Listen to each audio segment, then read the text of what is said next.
Welcome back to CJ's Keto Kitchen. Tonight we are continuing our holiday baking series, and this is centering around holiday themed recipes. And tonight we are making spiced candied almonds. So nuts are a traditional food for the holidays, not just for snacking and putting out on your buffet tables and family dinners, but also for gift giving. So we are going to be doing that tonight. Come along, let's get started. So I have made these nuts at least 3 times now, and I wanted to share with you a couple of the things that I have learned personally. The first one is the first time that I did these almonds, I used raw almonds because that is what the original recipe that I had looked at called for.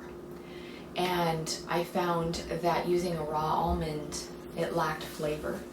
And I remembered something that my sister had told me about the Maillard effect. And the Maillard effect is actually something that was named after a French scientist. And that is the theory that roasting things changes the amino acid makeup of foods. And I find that's extremely true, especially with nuts. It can completely change the flavor compound.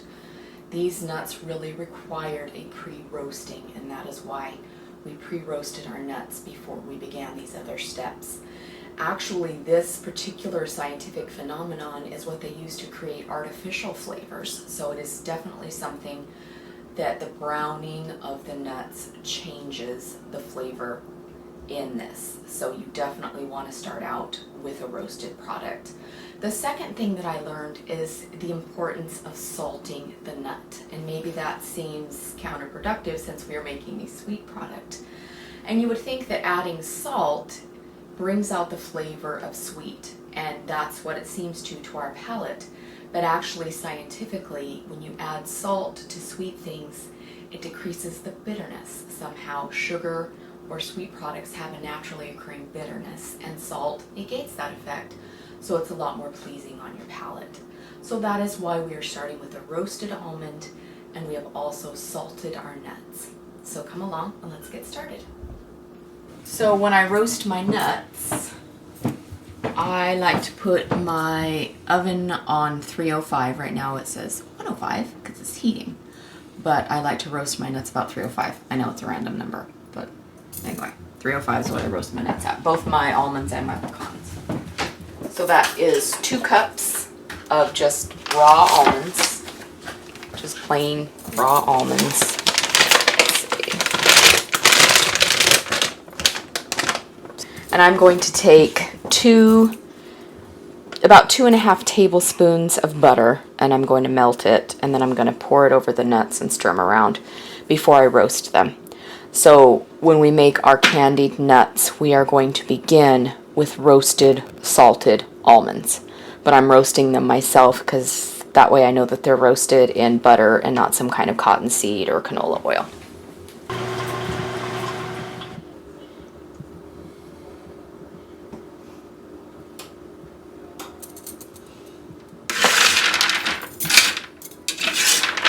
I'm just thoroughly coating, trying to get every almond.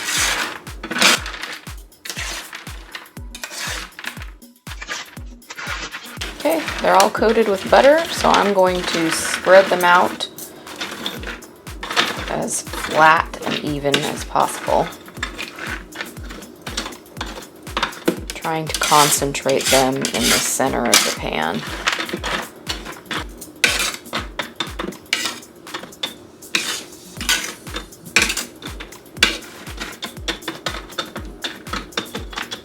Okay, they're all in a flat layer.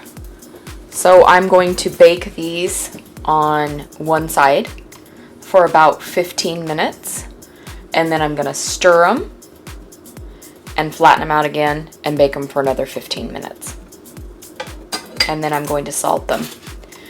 And I'm going to salt them not because you will really taste the salt in the spiced almond mixture, but salt is a flavor enhancer, and so it is going to give our finished nut the right amount of sweetness and savoriness.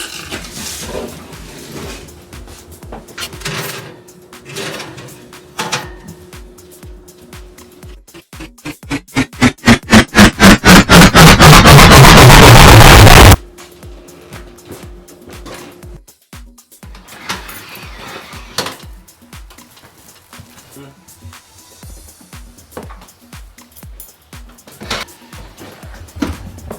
I'm going to stir them.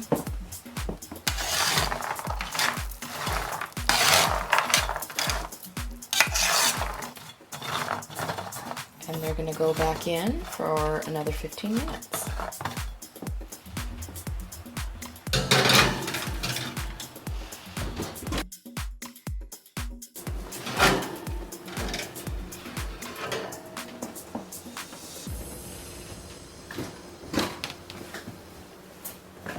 Okay, they're all roasted, and I am going to liberally salt them with sea salt and stir and salt some more.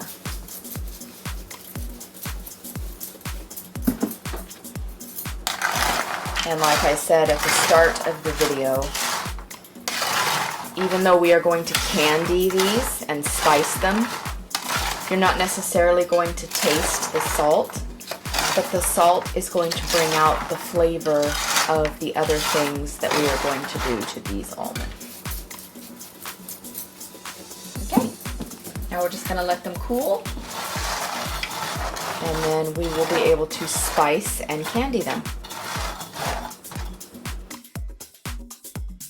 Okay, so we want to place our already pre-roasted almonds in a bowl and just set those aside.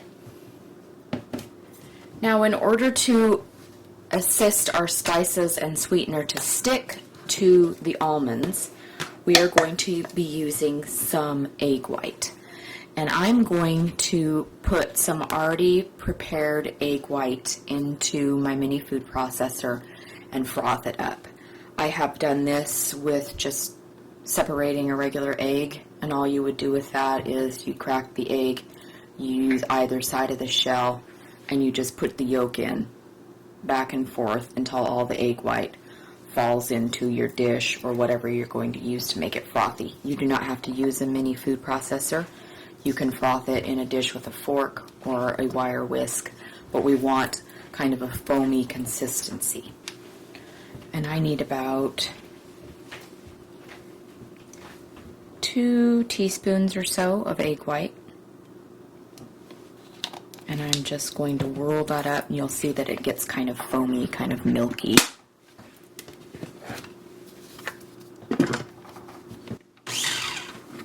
And this is just going to act like a glue, if you will, on our nuts, so that it will help everything to stick when we roast them. See how it's gotten kind of milky and foamy? That's what you want.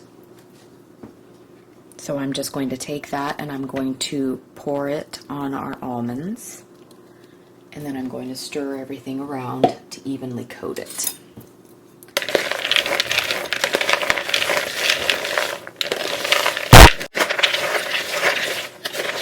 And then we're just going to set those aside and let that egg white kind of soak into the almonds a little bit while we prepare our seasoning and sweetener.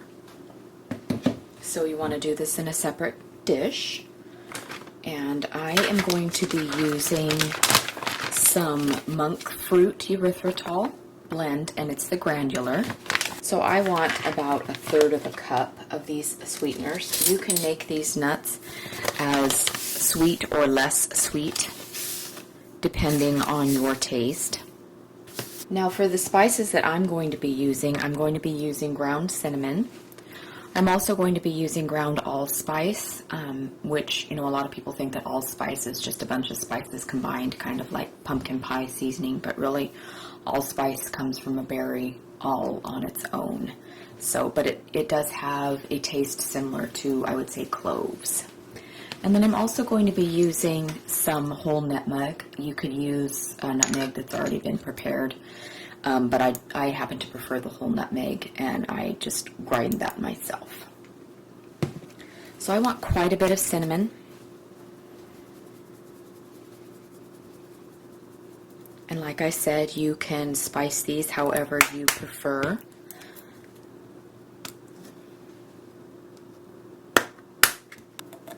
And whole nutmeg kind of comes in a nut that looks like a mini walnut almost.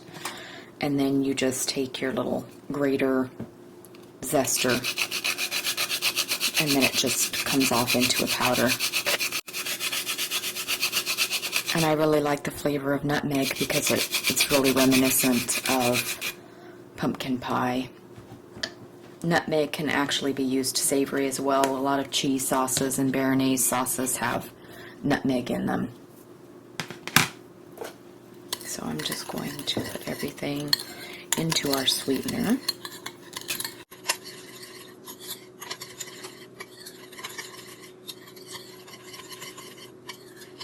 And just make sure everything is well combined.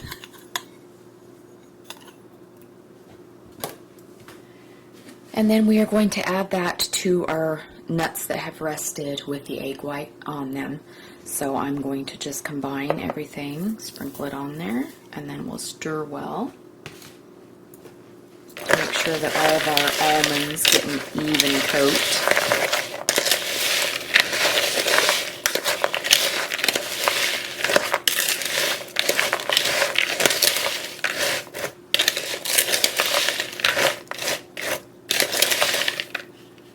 Okay, everything is coated.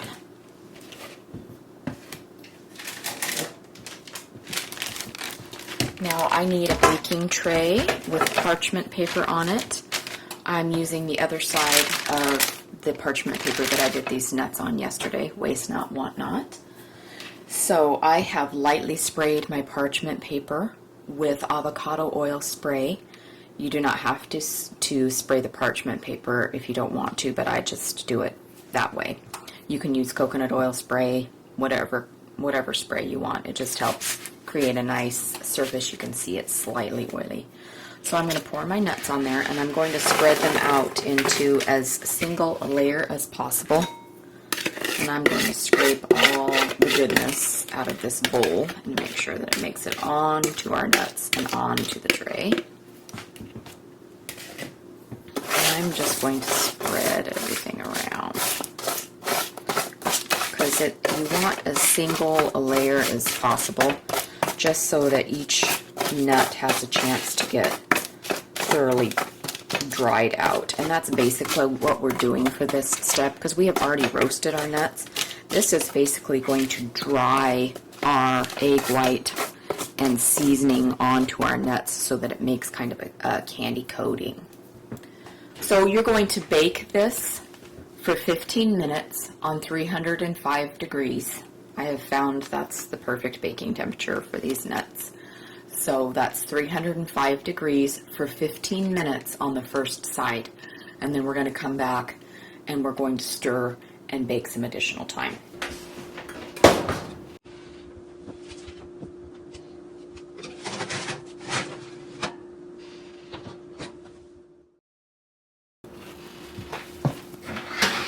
It smells good. Nice and spicy.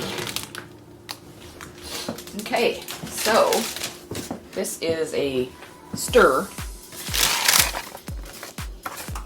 Stir around, kind of flip a little bit, and then we're going to re-spread it out. They're starting to clump up a little bit, which is what we want. They're almost forming clusters. And then we are going to put it back in the oven for another 15 minutes.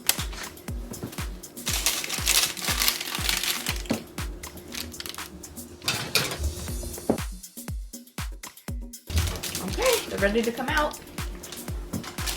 They've browned up nicely and caramelized. And they're clumping together, which is what we want. That's what makes them candied. So all of our spices have dried and baked onto our nuts. So this is what we want, and we want to let them cool and slightly harden before we put them in our gift-giving container or any other container that you're going to store them in until you serve. Hi, CJ. Hi. Tonight you're going to be partaking of another delicious holiday-themed recipe. Yes. And this is the continuation of our holiday recipes. Yes. Am I supposed to remember what this is called? No, you don't have to do that. Okay, because we've called it multiple things, multiple times. It is a spiced candied almond, and it is sugar-free. It is sugar-free, yes it is. Okay. You can hear the crunching. If you can't hear the crunching, I'll turn the volume up. They're really good. They're really crunchy. They remind me of the, the nuts you get from the And a paper cone, the fair, the paper cone, street vendors. Yeah. Yep, but they're sugar free. Yep. So if you were to give me these, I might know there's something a little bit different. I used a combination of sweeteners, so there's not that cooling. But I wouldn't know that much. I would say, I wouldn't, because these taste really good. So, and we've cracked the code on this, how to do this, and so. I think you told me today that you had to put them away. Yes, these, so I will warn you, because we made these, I don't know, a couple nights ago, and these are addictive, so you really do have to be careful with these. So they're designed to be something you put out for, your family and your friends when they come over for an event, or I guess give them as gifts, but I would be really careful about just having some of these laying around your house. They could easily become a red light food. Yes, okay. Yes, they could. All right. So, good job. Bye-bye. Thanks for joining us again tonight, you guys. We hope that you're enjoying these holiday-themed recipes and that you're getting excited for the coming season. We would like you to please consider subscribing if you're not already subscribed so that you don't miss any of our content. And we would like you to definitely come back and see us even after the holidays. But stick around for our following recipes that are also going to be holiday-themed. If you need any macros, other recipe ideas, other holiday ideas, if I can speak, those will also be listed in the description bar below. Some of the ones that we have done last year that are also holiday themed. And if you need any other recipes or macros, that will be on our blog at cjsketokitchen.com. We hope that you'll come and join us again. We have recipes every Sunday. And on Wednesdays, we also talk about ketogenic topics, and that's our Keto Conversations. So come on back and see us again, and we'll see you next week for another holiday recipe. Bye.